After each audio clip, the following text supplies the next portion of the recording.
Mbaye ikaze abakurikirana ibiganiro byacu kuri Newsroom TV, nizere ko mumeze neza, amahoro y'Imana akomeze kubana namwe. Turi ku itariki 14 z'ukwezi kwa gatanu 2025. Izi ni incamake z'amakuru agenda kugeraho hirya no hino, aho agenda avugwa mu bitangazamakuru ndetse na hamwe ubutabashije kubona. Reka amakuru yacu tuyahere mu gihugu cya Repubulika Iharanira Demokarasi ya Kongo. Ubu ngubu tuvugana mu mujyi wa Goma, abantu amagana n'amagana amaze kuba yafatwa na M23 ndetse na AFC. Ndavuga ubwo ngubwo n'abari barayogoje umujyi wa Goma ndetse n'inkengero zawo. Mu mujyi wa Goma rero n'inkengero zawo, umutwe wa M23 na AFC abamaze iminsi bakora ibikorwa byo guhiga ndetse no gufata bavuga ko bahungabanya umutekano wo muri ibi bice. Bamaze igihe babafata. Rero abangaba bakora ubwicanyi ndetse gushimuta no kuba basahura mu mazu y'abantu. Abangaba rero ubwicanyi bakora ndetse ntago butana no gufata ku ngufu cyangwa ifatwa ku ngufu ry'abagore. Ibi byose ni ibikorwa M23 idashobora kwihanganira.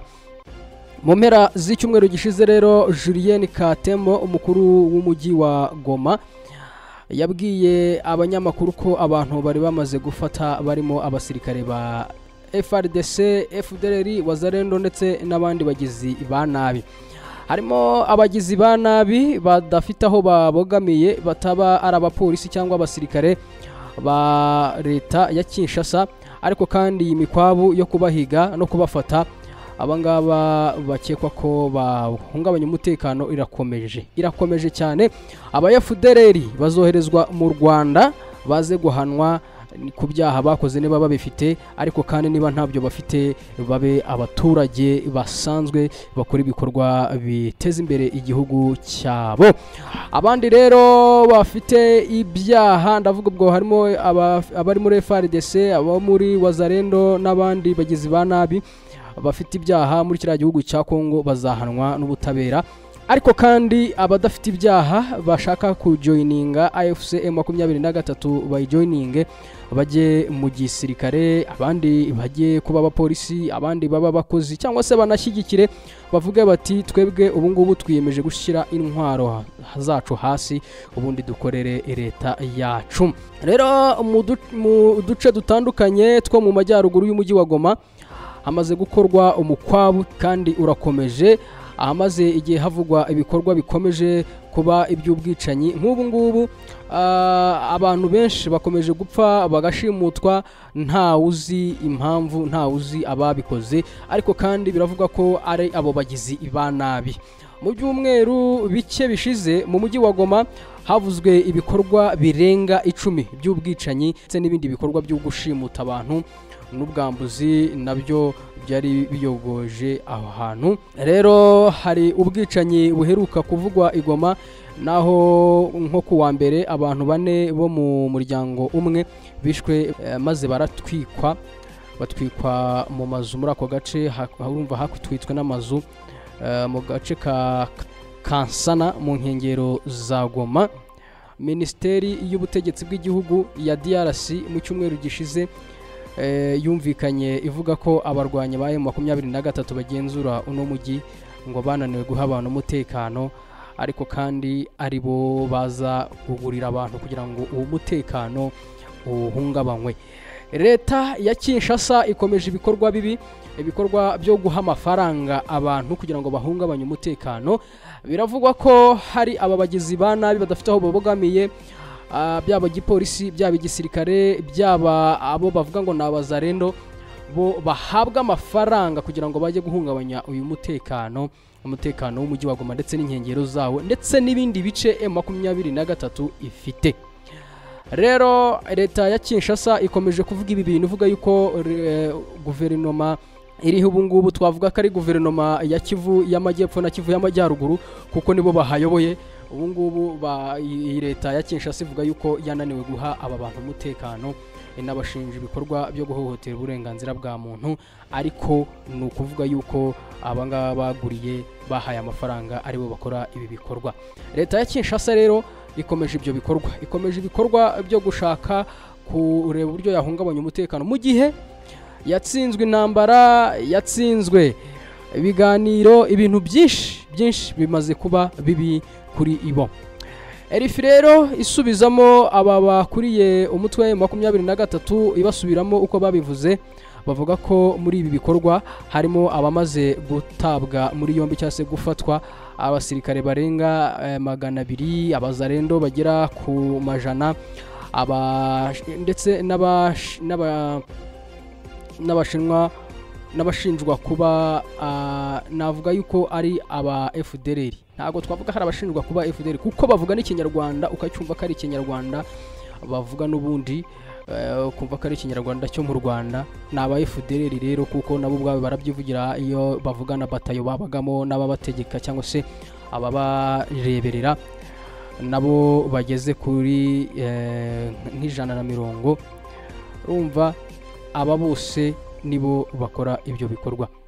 Rero Uwiringoma uvugira iki gisirikare cya M23 yabwiye abanyamakuru ko leta ya Kinshasa iha amafaranga abantu hano kugira ngo bahungabanye umutekano, kandi kabaha imbunda, ndetse mu bice bitandukanye bavuga bati tugomba guhungabanya umutekano kubera ko twahawe amafaranga. Mu bice bitandukanye rero bahungabanya umutekano. Hanyuma uyu Uwiringoma avuga yuko batakwihanganira aba bantu bakomeza kwica abandi, ndetse ibingibi byabaye ngombwa ko baca umurongo utukura, bavuga bati ibi ntituzabyihanganira, ntago tuzabivamo. Hanyuma rero kuwa mbere no kuwa kabiri ibyo bikorwa byo guhiga no guta muri yombi cyangwa se gufata aba ngaba badafite n'ibyangombwa, abasirikare n'abandi bagizi ba nabi bakekwaho kuba ari abagizi ba nabi nyine, byabereye no muri santere ya Sake mu birometero birenga 20 mu burengerazuba bwa Goma. Ahangaha hose hariyo ibi bikorwa byo kuba twavuga ngo no gusafisha umujyi wa Goma cyangwa se kuba bawusukura no mu nkengero zawo bagakuramo amabandi n'abigometse, abangaba bashaka guhungabanya umutekano. Ese ibi bikorwa byo guhiga aba bagizi ba nabi ndetse n'aba FDLR n'abazarendo bikorwa gute? Abatuye Igoma ndetse no mu nkengero zawo bavuga ko abarwanyi ba M23 bazinduka kare cyane bagatungura ingo z'abantu, bakababyutsa, bakazisaka bakareba yuko hari abagizi ba nabi ngo baba bihishe muri izo nzu, ndetse bakabona yuko bagenda bakuramo abantu bafite intwaro baba barazihishe. Abangaba rero bagenda babakuramo, ubundi bakabajyana aho bagenewe, bakabarundanya maze bakabambura izo ntwaro. Rero uretse abantu 100 bamaze gufatwa, hari n'ibikoresho birimo imbunda bimaze gufatwa. Abasivili nkuko babivuga bati abakuriye AFC 23 ndetse nabo barabivuga, bavuga bati tumaze gufata ibikoresho byinshi, tumaze gufata imbunda nyinshi z'abarwanyi ba leta nabo bagenda baha amafaranga. Rero mwibutse ko muri uyu mujyi harimo ikintu bita intwaro nyinshi cyane kugira ngo M23 izikure muri uyu mujyi, izineterarize biragoye cyane, ariko kandi yafashe n'ingamba zo kugira ngo ikuremo aba bantu, ibavanemo kuko bakomeje kwica abantu. M23 ivuga ko rero intego z'ibi bikorwa ari uguha umutekano umujyi wa Goma, ishinja ko leta ya Kinshasa yo kuba yarahaye imbunda abasivili kugira ngo bahungabanye uyu mutekano. Ubu ngubu ibikoresho ndetse n'ibikorwa by'aba bagizi ba nabi bamaze kubineterariza. Rero M23 AFC bashinja leta ubugizi bwa nabi ndetse n'ubutegetsi bubi bwo kuba bica abaturage. Reka dusimbukire no ku yindi nkuru. Nubwo bimeze bityo kandi leta ya DRC noneho yakajije umurego, irimo kwiyegereza abacanshuro, igeze no muri Colombia. Bimeze gute? Reka nguhaye amakuru, ushobora kuba ari ubwa mbere yumvise, ariko ubu ngubu leta ya Kinshasa imaze kugera muri Colombia kugira ngo izane abacanshuro baho. Nyuma y'amezi abacanshuro magana bo muri Romania barwanira ku ruhande rwa FARDC batsinzwe bagatsindwa na M23 bagataha rwose amaramasa bikoreye amaboko, ubona ko ari ingabo zatsinzwe.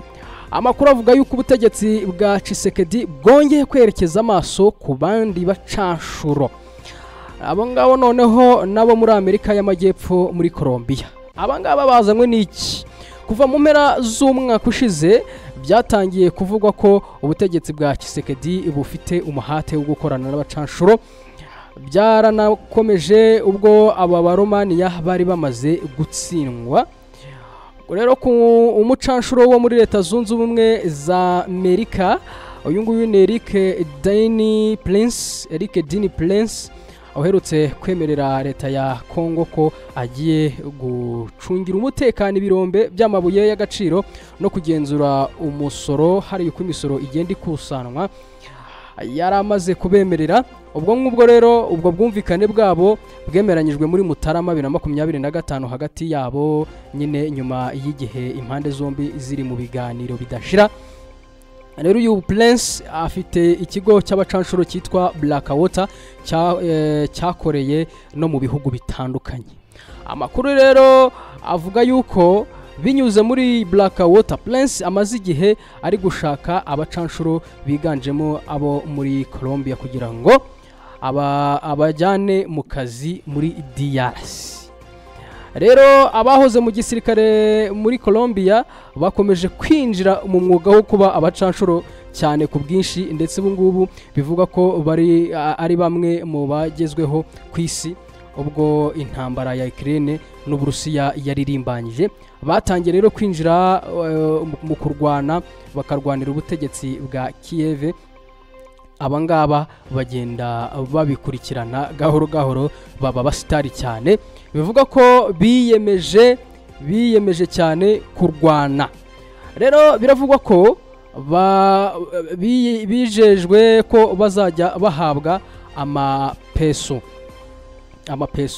ubwo amapeso miliyoni 19 ku kwezi, nayasaga 4,300 n'amafaranga 300 y'amadolari. Rero amatangazo abahamagarira kurwana agenda acicikana ku bwinshi kuri TikTok. Abangaba rero abinkwakuzi bagahita bafata indege bakajya i Bogota bakinjira i Madrid, bahava bagafata indi indege ibageza muri Polonye, hanyuma binjira muri Ukraine. Benshi rero bumvise ko aya mafaranga bagiye ko yaba ari menshi, bagahita bava mu gisirikare bakajya kuba abacanshuro. Bivuga ko muri Mexique bashakishwa cyane kugira ngo bakorane n'abakariteri bakomeye cyane mu gucuruza ibiyobyabwenge no kwambutsa abantu muri Amerika. Hari n'abandi bavuga ko cyane ubwo ni muri Sudani, aho mu minsi ishize hari amakuru yuko abarenga 300 barwanaga ku ruhande rwa Rapid Support Forces. Abangaba bakarwanira ahangaha. Rero kuva nko mu bihumbi 2 abacanshuro bo muri Colombia bavuzwe mu bihugu birimo Uburusiya, Yemen, Liban ndetse na Somalia, na Afghanistan naho byavuzwemo cyane ko muri Yemen bivugwa ko bivuga ko bagiyeyo binjizaga hafi 7,000 by'amadolari ku kwezi, amafaranga menshi cyane. Mu 2021 nabwo byavuzwe ko muri Haiti ndetse bivuga ko bari mu bagize uruhare mu rupfu rwa Perezida Moise. Abanyakolombia rero 17 barafunzwe, ubu ngubu bari muri gereza ahangaha i Port-au-Prince niho ubari. Biravuga ko rero muri Ukraine bamaze gupfirayo abanyakolombia barenga nka 300 bagiyeyo nk'abacanshuro bamaze kuhapfira. Ubu rero barashaka no kuza gupfira muri Repubulika Iharanira Demokarasi ya Kongo.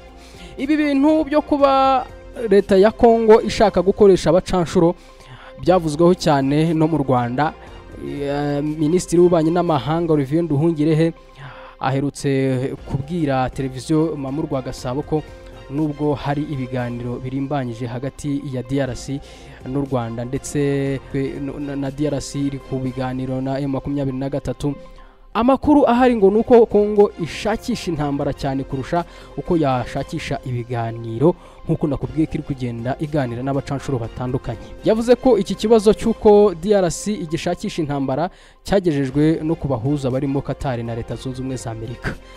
Ati twagaragarije impungenge abahuza yuko mu gihe turi mu biganiro guverinoma ya Kongo ifite umugambi w'intambara kuri ibo, bigaragara ko ari uko bagitumiza intwaro bagatumiza abacanshuro nyuma yuko abo bazanye bo muri Romania batsinzwe, ariko batumije n'abandi.